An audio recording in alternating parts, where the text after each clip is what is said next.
So we got a new starter in, and we're going to be working back on this today. That's the starter.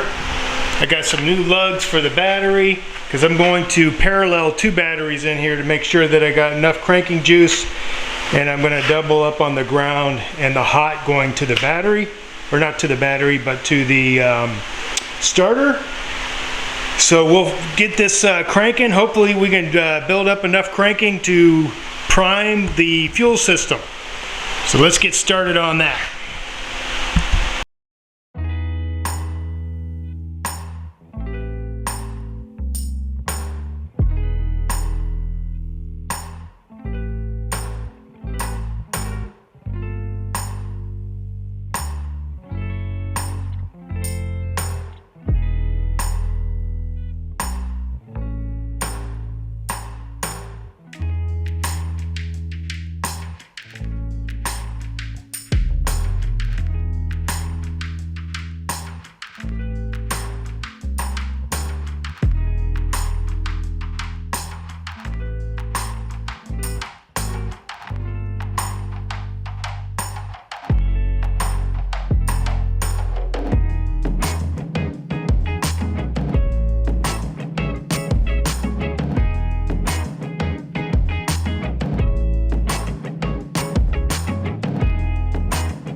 Alright, so I've got everything hooked back up.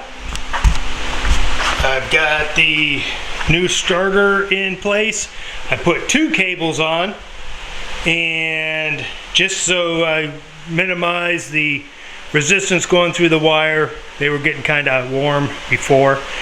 But we're going to be cranking this thing, and hopefully it cranks faster. And I'll go ahead and get some video of this here. Let's see how we're doing.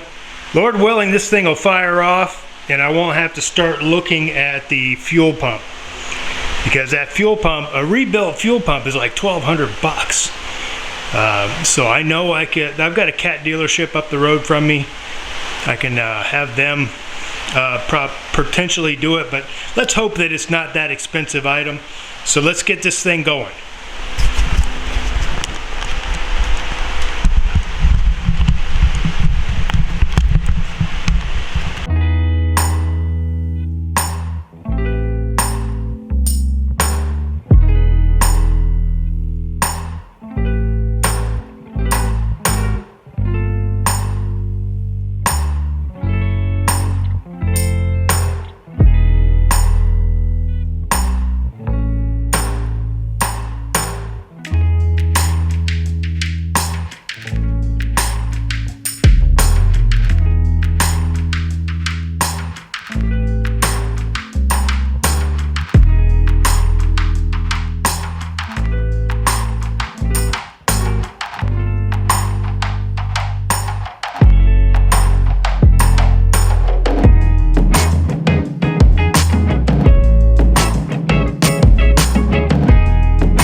Alright, we're looking at the worst case scenario, or at least one of them anyway. I've got good speed on the starter. I've got fuel. I checked it at the inlet and the inlet filter. The filter looks good. I checked it at the fuel shutoff valve. I checked it here. I don't know what that is. I don't know if there's a bleeding procedure for this pump or not. I've been asking around and doing some research, haven't been able to get any feedback on that. But I've had some fuel pressure there. I imagine it's basically what comes out of the electric lift pump, you know, 5.7 psi. This one here has got fuel down here. So I've got fuel in the pump. I'm just not getting no fuel out. I took all the fuel, the hard fuel lines that go to injectors off. I have nothing here coming out to go up to the injectors.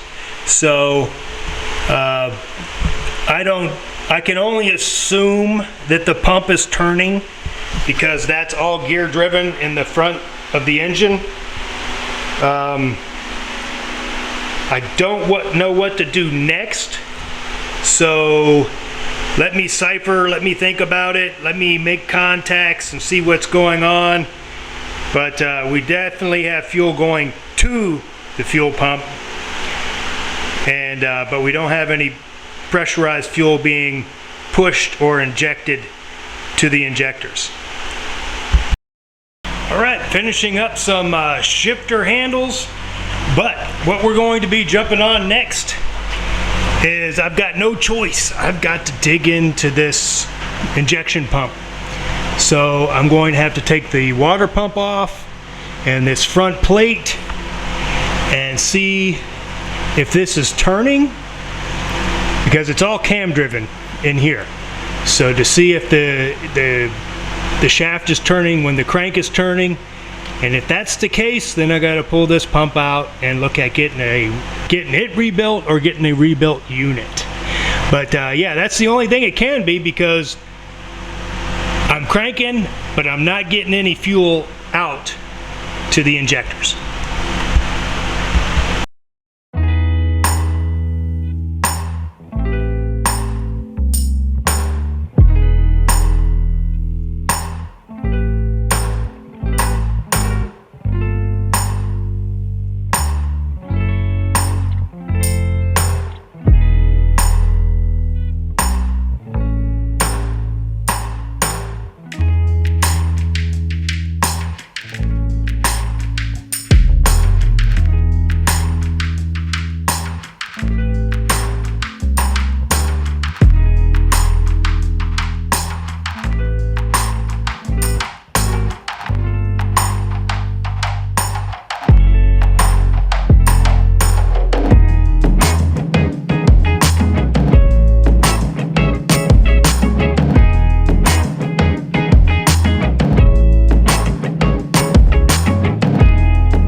Okay, I just about wore myself out. I don't know what kind of weird science this is.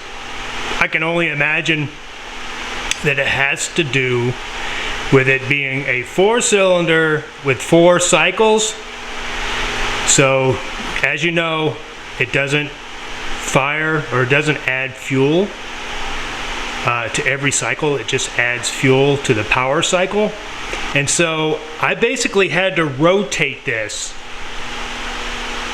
4 times through the complete rotation, which is like forever, to get these things in time. So now I see that, I believe that's the counter shaft. This is the drive gear off of the crank, and the crank drives the hydraulic pump, and it also drives the fuel pump. So I marked the bolt for the fuel pump and the shaft, and it doesn't look like it's slipping, which is good news and bad news. The good news is that it didn't eat the shaft up. The bad news is that there must be a problem internally with the pump. You know, maybe blown seals or whatever might be the case. So I think I'm in a safe spot because everything's in time. And so now I can pull this gear off because the bolts to remove the pump are behind it. And these are, let's see, angled gears. I can't think of the name of them, but to reduce noise. So I believe I can take this off and slide the gear off, and that way I can pull this out. I can get to the bolts underneath it and remove the pump. I don't think there's any reason to try to go through these holes here to get to the pump bolts, because if I remove the pump, the gear is going to drop out anyway. So let me get busy on doing that.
update you on the fuel supply struggle. All right, so I was able to pop this gear off. I got I had to put 3 legs on the puller. I got it to pop off. I did mark it. There's a spot for a key on the shaft, but there is no key in the gear. It's a press-on fit. So I did have a shadow on the inside of here that I could mark. So I'm going to line that mark up with the key. That way the gear is in time with the pump, and then I can put the pump in time with the rest of the machine with that mark there. So we've got that figured out, but what I ran into, and I couldn't see this because it's hidden underneath, this is another shutoff valve, a fuel shutoff valve, just like the one on top. The one on top there. I couldn't find any information on this before, and I couldn't find anything under Cat, but under diesel, general diesel information. Apparently, some injection pumps have a inlet shutoff valve and an outlet shutoff valve, and the outlet shutoff valve allows for a faster stop, maybe for emergency situations like an e-stop or something like that. And it also facilitates maintenance because a maintenance person can shut off the exit or the outlet fuel valve and work on the outlet of the pump and not drain what's in the pump. So that's a benefit. So after finding that information, I found out basically that my outlet fuel supply was turned off all the time. And part of the reason that I thought that was because the wire that ran to this valve underneath, it's a single wire, and I could not for the life of me figure out how in the world a single wire with no power wire going to it would trigger this valve. But then I looked at the broken parts and I see that it's not just one connector, it's 2 connectors. This is like a thermostat switch, I guess, and because it's in the water jacket, and basically there's a power source, I would assume, that goes to this one, and then it picks up the power source going to the outlet. So who knows, maybe if this thing overheats, it shuts off the fuel so that it shuts the motor down. I don't know, but what I'm going to do is I'm going to set this up. I'm thinking about putting the dummy switch, or actually I'm going to put the switch back in, power it up with the inlet switch so that they both turn on at the same time, and Lord willing, that'll give us power to the injectors and we'll have this monster beat finally. All right, hang in there and we'll take some more video. All right, so we got the pump back on. We got it timed, and I'm not so certain how close the timing has to be on the pump versus the gear, but we're in time here by the marks.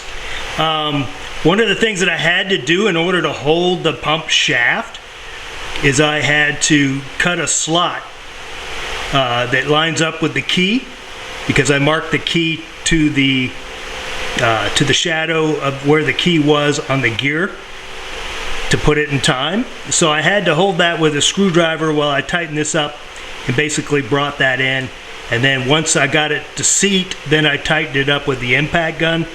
But basically that should be where we need to be. And now I'll take and put the covers back on and the water pump, and then we can look at getting fuel into this thing and see if it fires off with both those valves turned on. Now I still got the dummy valve on the inlet, so the only one that we really need to be concerned about is the exit valve. We'll make sure that that's on, and see if we can get fuel to the injectors.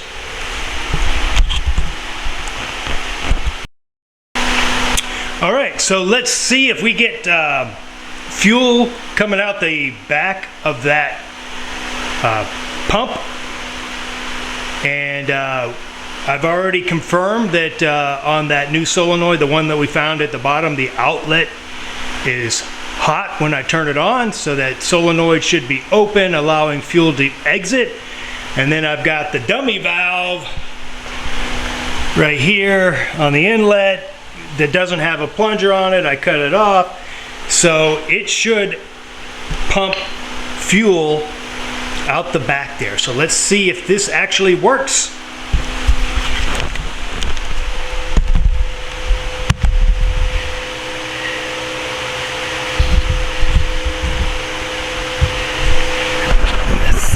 Let's see.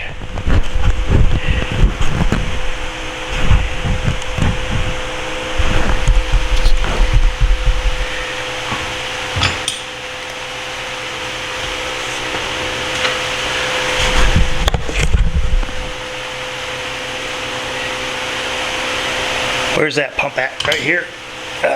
Okay. Let's see if we got something moving.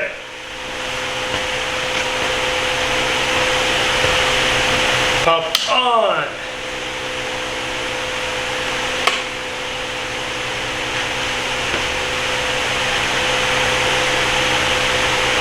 Control power on. Pump is moving. Fuel.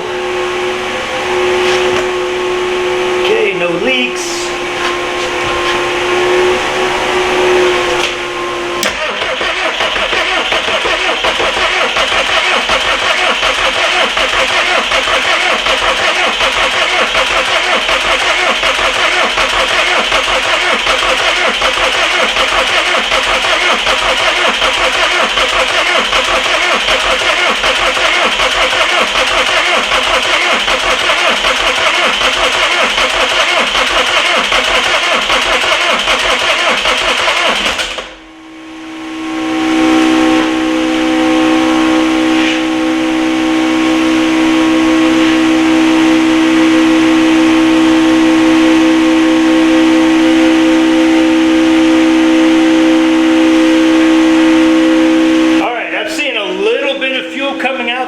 But not what I expect.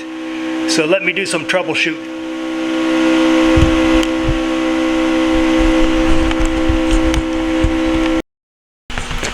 Okay, so the old solenoid on the bottom,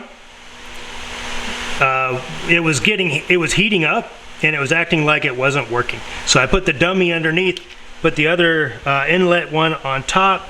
So I got a dummy at the bottom, and I've got one that's working for the inlet. And now I'm getting fluid up to the top of these two.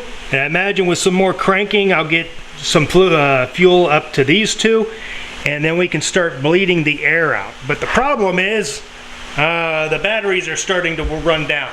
So I need to charge these and then come back in the morning and try it again. We can start bleeding the air out. If we've got pressure, then we can possibly fire this thing off. All right, so I have given up on trying to get this motor to run. I've got fuel going to it. I get little puffs of smoke coming out. I can get it to run by using starting fluid. However, I'm not getting enough fuel to the injectors to make it run and fire on its own. And I even bypassed the filter system and plugged the pump right into the filter, going into the injection pump, and that didn't make it run either. I do have a little bit of fuel at all the injectors, but obviously not enough to make it run.